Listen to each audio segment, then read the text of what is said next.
तो hello guys, आज से मैं इस न्यू मानवा को भी शुरू करने वाला हूँ। तो एपिसोड की शुरुआत में हमें एक लड़का दिखाया जाता है जो हॉस्पिटल के बेड में होता है। वो अपने सामने की तरफ देखते हुए कह रहा होता है, मैं अपने सामने ये क्या देख रहा हूँ। और उसके बाद हम उसके सामने की तरफ देखते हैं, उसके सामने एक दरवाजा आ गया होता है और वो कह रहा होता है, आखिर एक दरवाजा हवा में कैसे लटक सकता है। और उसके बाद वो उस दरवाजे को चेक करते हुए कहने लगता है, आखिर ये दरवाजा हवा में कैसे लटक सकता है, इसके पीछे तो कुछ भी नहीं है, शायद ये किसी तरह का मैजिक ट्रिक हो सकता है। वो उस दरवाजे को यूं ही चेक कर ही रहा होता है, तभी गलती से वो दरवाजा उससे खुल जाता है और उसके बाद वो उस दरवाजे के अंदर गिर जाता है। और उसके बाद वो अपने सामने की तरफ देख के हैरान हो जाता है और ये देखने के बाद वो कहने लगता है, आखिर इस दरवाजे के अंदर ये जगह कैसे हो सकता है, यहाँ तो बहुत अंधेरा है, आखिर ये जगह है क्या। और उसके बाद वो अंदर की तरफ देखते हुए चिल्ला के कहने लगता है, हेलो, क्या यहाँ पर कोई है क्या। और तभी उसे अंदर की तरफ से अजीब अजीब सा आवाज सुनाई देने लगता है और ये सुनने के बाद वो अंदर की तरफ जाने लगता है और तभी उसे अपने सामने एक बड़ा सा स्केलेटन दिखाई देता है जिसने अजीब अजीब सा आवाज निकाला होता है। ये देखने के बाद वो लड़का काफी ज्यादा डर जाता है और उसके बाद वो चिल्लाते हुए वहाँ से जल्दी से भागने लगता है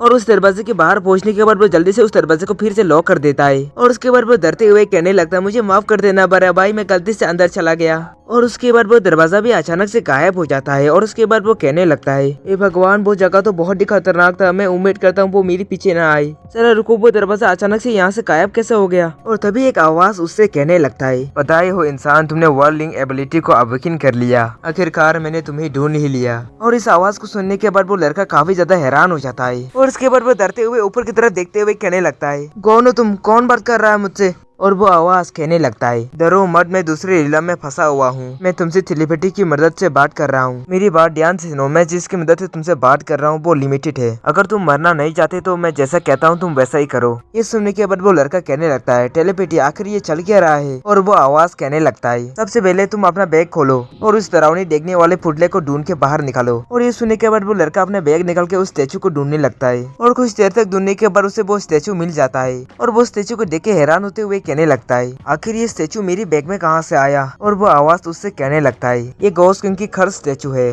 किसी ने जानबूझकर ये स्टेचू तुम्हारे बैग में डाला है, अगर ये तुम्हारे पास रहेगा तो तुम खर्च हो जाओगे, लगता है वो पर्सन तुम्हें मार के तुम्हारे आत्मा को चुराना चाहता था, लेकिन शुक्र है तुम बच गई। ये सुनने के बाद वो लड़का अपने मन ही मन में कहने लगता है, मेरी याददाश्त वापस आ रही है, ये मैं नहीं हूँ, ये बॉडी मेरी नहीं है, ये बॉडी यीचिन नाम का एक मिडिल स्कूल का लड़का का है, इस बॉडी का ओनर का सोल इस खर स्टेचू की वजह से खत्म हो चुका है। और इसी मोमेंट जब मैं ब्लू स्टार प्लेनेट पर था तब मैं ज्यादा काम करने की वजह से मर गया और उसके बाद मेरा सोल यहाँ पर भटकते हुए इसकी बॉडी में घुस गया। और उसके बाद वो आवाज उससे कहने लगता है, इंसान जब ये कर्स किसी को मारने में फेल हो जाए अनइमेजिनेबल पावर्स को ग्रेन करता है, लाखों सालों से इसने जितने भी सोल्स को चुराया है वो पावर्स अभी इकट्ठा हो चुका है, चलो आप उस दरवाजे को वापस से बुलाओ। और उसके बाद वो कर्स स्टेचू में डस्ट बन के उड़ जाता है। ये देखने के बाद वो लड़का हैरान होते हुए अपने मन ही मन में कहने लगता है, ये स्टेचू तो डस्ट बन के उड़ गया। और उसके बाद वो उस आवाज से कहने लगता है, और तुमने क्या कहा, दरवाजे को वापस बुलाऊं। और ये सुनने के बाद वो आवाज कहने लगता है, हाँ वो दरवाजा अब तुम्हारा है, तुम जब चाहिए उसे बुला सकते हो, तुम्हारे पास वर्ल्डिंग एबिलिटी है। और उस दरवाजे के बारे में सोचते हैं वो दरवाजा भी दोबारा से उसके सामने आ जाता है और तभी उसके सामने एक सिस्टम आते हुए उससे बताने लगता है, क्योंकि तुम जब उस दरवाजे के अंदर गए थे तो तुम बहुत ही पोलाइट थे, इसीलिए आपको टाइटल पोलाइट प्रेजेंट मिल गया है। पोलाइट प्रेजेंट, जब आप लोगों से अच्छी तरह से बात करेंगे तो आपका अच्छा इंप्रेशन पड़ेगा उनके ऊपर। और वो अपने सामने उस टाइटल को देखते हुए कहने लगता है, ये टाइटल तो किसी तरह का फेसिव स्किल जैसा दिखता है। और वो आवाज उससे कहने लगता है, मेरी शक्तियाँ खत्म हो रही है इंसान, तुम सावधान रहना, जिसने भी ये खर्च तुम्हें दिया है जब उसे पता चलेगा कि तुम जिंदा हो वो तुम्हें मारने के लिए वापस जरूर आएगा, ऐसा भी हो सकता है वो तुम्हें मारने के लिए यहाँ पर आता ही होगा। ये सुनने के बाद शिन उससे कहने लगता है, रुको, एग्जैक्टली आप है कौन और आप ये सब कुछ मुझे क्यों बता रही हो। ये सुनने के बाद वो आवाज उससे कहने लगता है, क्योंकि मुझे तुम्हारी जरूरत है, तुम जिस दुनिया से आए हो उसे नाइटमेयर रिलम कहा जाता है और उस दरवाजे के ऊपर भी लिखा होता है नाइटमेयर रिलम। और वो आवाज दोबारा से उससे कहने लगता है, इसमें वो दुनिया भी है जहाँ पर मैं फंसा हुआ हूँ, इसलिए तुम जल्दी से ताकतवर बनो और नाइटमेयर रिलम की गहराई तक पहुँचो और मुझे यहाँ से आजाद कराओ, और जब तुम यहाँ से मुझे निकाल लोगे तो मैं तुम्हें अच्छा रिवॉर्ड दूंगा, इसलिए तुम तब तक मरने की हिम्मत भी मत करना। और उसके बाद वो आवाज आना बंद हो जाता है और ये देखने के बाद शिन कहने लगता है, ये आवाज तो अचानक से गायब हो गया। और वो अपने आप की तरफ देखते हुए मन ही मन में कहने लगता है, है। मैं इतनी मुश्किल के बाद ही इस दुनिया पर आ पाया हूँ और अभी यहाँ पर कोई मुझे मारना चाहता है। मैंने शिन की मेमोरी को चेक किया लेकिन मुझे उसका कोई भी दुश्मन नहीं मिला। आखिर वो कौन है जो उसे मारना चाहता है? और ये सब सोचने के बाद वो कहने लगता है, एनीवे चलो पहले इस टाइटल को इक्विप करते हैं। अभी मेरे पास खुद को डिफेंड करने का कोई रास्ता नहीं है, इसलिए मुझे दरवाजे के अंदर जाना ही होगा और देखूंगा वहाँ पर मुझे कोई नया टाइटल मिल सकता है कि नहीं। लेकिन वो डरावना स्केलेटन भी वही पर है। जो भी हो मुझे अंदर जाना ही होगा। अगर सिचुएशन खराब हो जाता है तो मैं वहाँ से भाग जाऊंगा। दरवाजे के बाहर आ जाने के बाद वो मेरा कुछ भी नहीं बिगाड़ पाएगा। और उसके बाद वो दरवाजा खोलते हुए अंदर की तरफ जाने लगता है और वो अपने मन ही मन में कहने लगता है, वो स्केलेटन काफी ताकतवर लग रहा था, मैं उसे अपनी दम पर कभी नहीं हरा सकता। लेकिन क्या होगा अगर मैं इससे बात कर सकूं? हाँ, उससे बात करना सही रहेगा। और वैसे भी वो मरने से पहले एक इंसान ही तो था। अगर मैं इससे दोस्ती कर सका तो ये मेरी मदद कर सकता है उस किलर से जो मुझे मारना चाहता है। मैं उससे अपनी फ्लूइड प्रिजन टाइटल की मदद से अच्छी तरह से बात करूंगा। और ये सब सोचने के बाद वो स्केलेटन के पास आ जाता है और उसके बाद अपना नाम बताने लगता है, हेलो मेरा नाम चीन है। और ये सुनने के बाद वो स्केलेटन भी उसकी तरफ घूर के देखने लगता है और चीन उसे कहने लगता है, मैं तुम्हारे खाने पर इंटरप्ट करने के लिए माफी चाहता हूँ। एक्चुअली मैं आपसे दोस्ती करना चाहता हूँ। और वो अपने मन ही मन में कह रहा होता है, लगता है मेरा टाइटल काम कर रहा है। और वो आगे कुछ बोलने ही वाला होता है तभी वो स्केलेटन उसके ऊपर अटैक कर देता है। और ये देखने के बाद वो वहाँ से जल्दी से हट जाता है और वो अटैक जमीन पर लग जाता है, जिसकी वजह से वो जमीन पर क्रैक हो जाता है। और ये देखने के बाद चीन चिल्लाते हुए कहने लगता है, क्या तुम्हें सचमुच इतना वायलेंट होने की जरूरत है? मैं तो तुमसे थोड़ा सा ही बातचीत करना चाहता था। और ये सुनने के बाद वो स्केलेटन उसके ऊपर अटैक कर देता है, जिसकी वजह से वो दरवाजा टूट जाता है। और इस तरफ चीन उछलते हुए अपने बेड पर गिर जाता है। और उसके बाद वो वापस उठते हुए कहने लगता है, वो तो काफी क्लोज था, लगता है दरवाजा टूट चुका है। मैं जानता था ये टाइटल बहुत ही ज्यादा बेकार है, अगले बार मुझे अच्छा टाइटल चाहिए। तभी उसके सामने वो सिस्टम फिर से अफेयर हो जाता है। टाइटल एक दिन में सिर्फ एक ही बार हासिल किया जा सकता है। आपने आज का अपॉर्चुनिटी को पहले ही यूज कर लिया है, इसलिए कल फिर से कोशिश करना। और ये देखने के बाद चीन कहने लगता है आज मैं और टाइटल हासिल नहीं कर सकता। और उसके बाद वो अपने मन ही मन में कहने लगता है, अगर इस स्केलेटन ने कल भी ऐसा ही दरवाजा बंद किया तो मुझे कोई भी टाइटल नहीं मिलेगा। और उसके बाद फिर से उस दरवाजे को समन कर लेता है। और उसके बाद वो अपने मन ही मन में कहने लगता है, वो आशीषन कभी भी मुझे मारने के लिए आ सकता है, मेरे पास टाइम नहीं है, मुझे अभी करना होगा। मैं अपनी फास्ट लाइफ में एक टॉप ईयर का सेल्समैन था और अब मैं उसी का ट्रिक का इस्तेमाल करूंगा। और उसके बाद दरवाजा खोलने के बाद उस स्केलेटन से कहने लगता है, माफ करना तुम्हें परेशान करने के लिए, मैं फिर से वापस आ गया हूँ। और वो अपने मन ही मन में कहने लगता है, मैं उसके साथ डील करके ही रहूंगा। और ये सुनने के बाद वो स्केलेटन दोबारा से उसके ऊपर अटैक कर देता है, जिसकी वजह से वो दरवाजा फिर से टूट जाता है। और वो स्केलेटन उस दरवाजे को खा रहा होता है तभी चैन दोबारा से एक और दरवाजा खोल के आ जाता है। और उसके बाद कहने लगता है, इसका कोई फायदा नहीं है, तुम मुझे नहीं खा सकते और मैं फ्रीली तुम्हारी और मेरी दुनिया में ट्रेवल कर सकता हूँ, मैं तो बस तुमसे बात करना चाहता हूँ। ये सुनने के बाद वो स्केलेटन दोबारा से उसके ऊपर अटैक करके उस दरवाजे को तोड़ देता है। और तभी चैन दूसरी तरफ से दरवाजा खोल के वापस आ जाता है और कहने लगता है, लगता है तुम्हें मेरा प्रपोजल सुनने में इंटरेस्ट नहीं है। और ये सुनने के बाद वो स्केलेटन परेशान होकर वहाँ से चला जाता है, क्योंकि उस स्केलेटन को पता चल गया था कि वो चैन का कुछ नहीं बिगाड़ सकता। और ये देखने के बाद चैन उससे कहने लगता है, अरे रुको, कहाँ जा रहे हो तुम? और उस स्केलेटन के पास आते हुए कहने लगता है, मैंने नोटिस किया कि तुम इंजर्ड हो। जब तुम उस दरवाजे को चबा रहे थे तुम्हारा टूटा हुआ हाथ दोबारा से धीरे धीरे करके ग्रो हो रहे थे और मुझे पता है तुम्हारे सारी हड्डियां ही डैमेज है। और ये सुनने के बाद वो स्केलेटन कहने लगता है, रुक जाओ। और उसके बाद चैन अपना फोन निकाल के कुछ दवाइयों को दिखाते हुए कहने लगता है, मैं तुम्हें मुझे खाने नहीं दे सकता, लेकिन हमारी दुनिया में ऐसे बहुत सारी चीजें हैं जो तुम्हारी हड्डियों को फिर से ठीक कर सकता है, जैसे कि ये कैल्शियम टेबलेट, स्पेशली इसे हड्डियों को ठीक करने के लिए बनाया गया है। और इसके अलावा हमारे पास बहुत सारे टॉनिक्स भी है जो मुझसे कहीं ज्यादा पौष्टिक है। अगर हम दोस्त बन जाते हैं तो मैं वो सब कुछ तुम्हें ला के दे सकता हूँ। ये सुनने के बाद तो वो स्केलेटन भी सोचने लगता है और उसके बाद चीन उससे कहने लगता है, तो तुम्हारा क्या ख्याल है इस बारे में? लेकिन तभी वो स्केलेटन अपना अटैक तैयार करते हुए उसके ऊपर अटैक कर देता है। ये देखने के बाद तो चीन काफी ज्यादा हैरान हो जाता है। और उसके बाद चीन अपने दरवाजे के पास आते हुए अपने मन ही मन में कहने लगता है, ये तो बहुत ही जिद्दी है, लगता है मुझे कुछ और ट्राई करना होगा।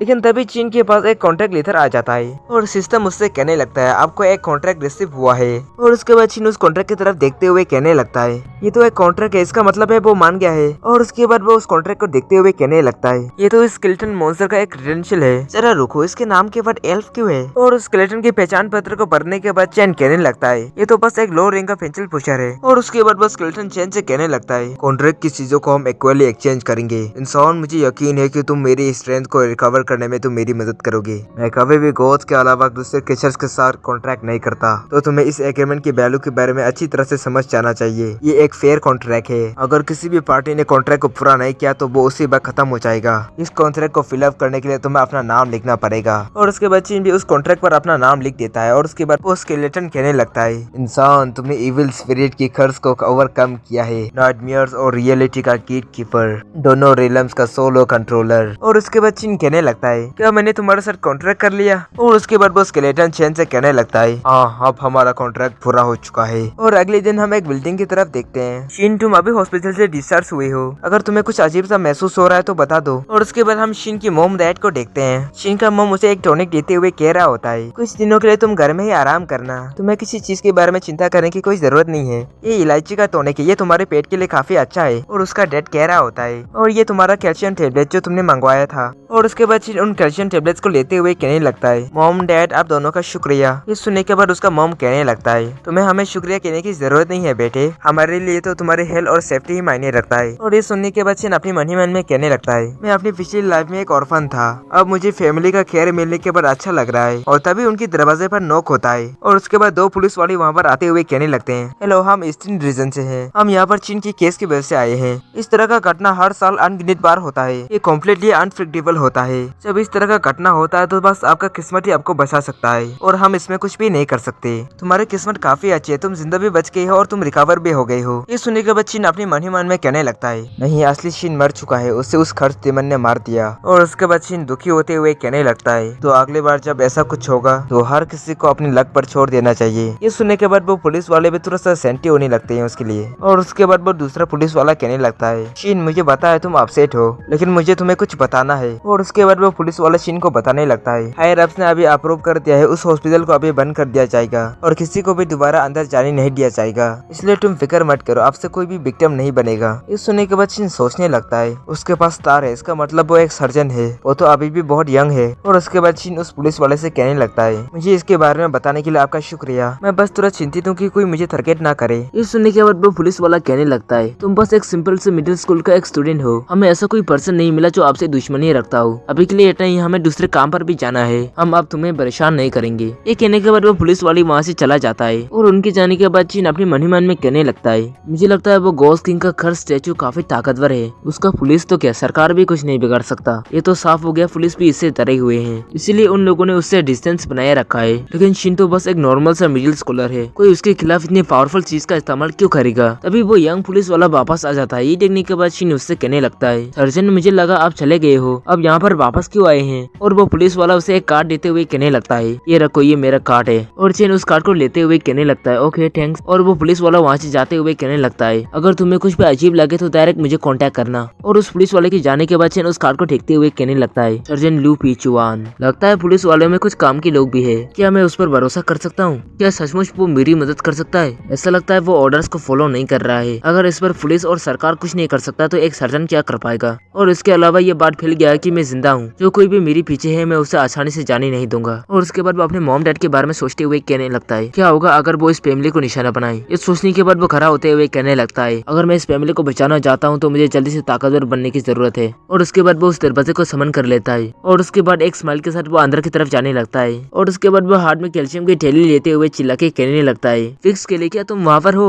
और उसके बाद वो स्केलेटन भी उसके सामने आ जाता है। और ये देखने के बाद शिन कहने लगता है, हेलो मैं तुम्हारे लिए कैल्शियम टेबलेट लेके आया हूँ जो तुम चाहते थे। और उसके बाद वो स्केलेटन उससे वो कैल्शियम मांगने लगता है। और उसके बाद शिन एक कैल्शियम का डिब्बा निकलते हुए कहने लगता है, इस टॉनिक के बदले में आप मुझे क्या देंगे। इस सुनने के बाद वो स्केलेटन भी अपने पास से एक पत्थर निकल के उसमें एनर्जी इकट्ठा करने लगता है। और उसके बाद वो एक क्रिस्टल में तब्दील हो जाता है। और उसके बाद शिन के पास एक पत्र आ जाता है जिसमें लिखा होता है, दूसरी पार्टी आपसे वो टॉनिक चाहता है और बदले में वो आपको वो क्रिस्टल देना चाहता है जो उसने अपने दुश्मन सोल्जर को हराने के बाद उसे हासिल हुआ था। वो इसे टॉनिक से एक्सचेंज करना चाहता है, लॉर्ड ईयर नाइटमेयर क्रिस्टल। इस रिले को एल्फ ने क्राफ्ट किया था जो जान स्केलेटन का दुश्मन था। इस नॉलेज को आप डायरेक्ट अपने दिमाग में इंस्टॉल कर सकते हैं। इसमें कुछ स्किल्स टेक्निक है जो आपको डायरेक्ट मिल सकता है। ये देखने के बच्चे कहने लगता है, एक क्रिस्टल जो नॉलेज और स्किल दे सकता है, ये तो काफी मजेदार लगता है, मैं अभी ट्राई करता हूँ। और एक कहने के बाद उस क्रिस्टल को तोड़ देता है जिसकी वजह से वो सारे स्किल्स उसके दिमाग के अंदर जाने लगता है। और एक सिस्टम उसे बताने लगता है, आपने एक मून लाइट डियर वर्ल्ड को सीख लिया है। Moonlight dear world elf soldier के द्वारा यूज किया जाने वाला primary movement technique. Join undead और एल्फ काफी सालों से एक दूसरे के साथ फाइट कर रहे थे और अनडेड से फाइट करने के लिए एल्फ ने इस टेक्निक का क्रिएशन किया। इस टेक्निक की मदद से आप काफी तेज से भाग पाएंगे और डॉज कर पाएंगे। और ये सब सुनने के बाद चीन अपनी मन ही मन में कहने लगता है, मैंने कभी सोचा नहीं था मैं एक टॉनिक के बदले में एल्फ की मोमेंट टेक्निक हासिल कर पाऊंगा। कम से कम अब मेरे पास खुद को डिफेंड करने के लिए एक तरीका तो है। और उसके बाद चीन वो सारे कैल्शियम स्केलेटन को दे देता है। और उसके बाद वो स्केलेटन भी वो सारे कैल्शियम लेने के बाद चला जाता है। और उसके बाद चीन कहने लगता है, तुम फिर से अंधेरे में छुप रहे हो, सीरियसली हमने कॉन्ट्रैक्ट साइन किया है तो इस तरह से छुपने का क्या मतलब। वैसे भी अभी मुझे मून लाइट डियर टेक्निक को सीखने की जरूरत है। और तभी उसे एक आवाज सुनाई सुनाई देता है। ये सुनने के बाद वो कहने लगता है मॉम डैड घर पर वापस आ चुका है, मुझे भी जल्दी से अपनी रूम के अंदर चले जाना चाहिए। तभी उसका सिस्टम उसे बताने लगता है moonlight your work first form in vision acquire agility point 3। आपकी फिजिकल एट्रीब्यूट्स का आकलन करना है। आपका एजिलिटी पॉइंट 2 है। आपको इन्विजन का इस्तेमाल करने के लिए एक और एजिलिटी पॉइंट की जरूरत है। ये देखने के बाद चिन कहने लगता है यह तो बिल्कुल एक वीडियो गेम की तरह है, मैं अपनी एजिलिटी को कैसे बढ़ाऊं। वो ये सब कह रहा होता है तभी उससे कोई कहने लगता है मैं तुम्हें जिंदा देख के काफी ज्यादा हैरान हुई, क्या ये पॉसिबल भी हो सकता है। और हम चिन की खिड़की की तरफ एक शैडो को देखते हैं जो उसकी तरफ घूर के देख रहा होता है और वो आदमी कहने लगता है चलो देखते हैं तुम इस बार कैसे बचते हो। और इसी सीन के साथ ये एपिसोड भी खत्म हो जाता है। तो अगले एपिसोड में देखेंगे शिन इससे बच पाता है कि नहीं। तब तक के लिए चैनल को सब्सक्राइब करके बेल आइकन को जरूर दबा देना। हम मिलेंगे अगले एपिसोड पर। Thank you for watching.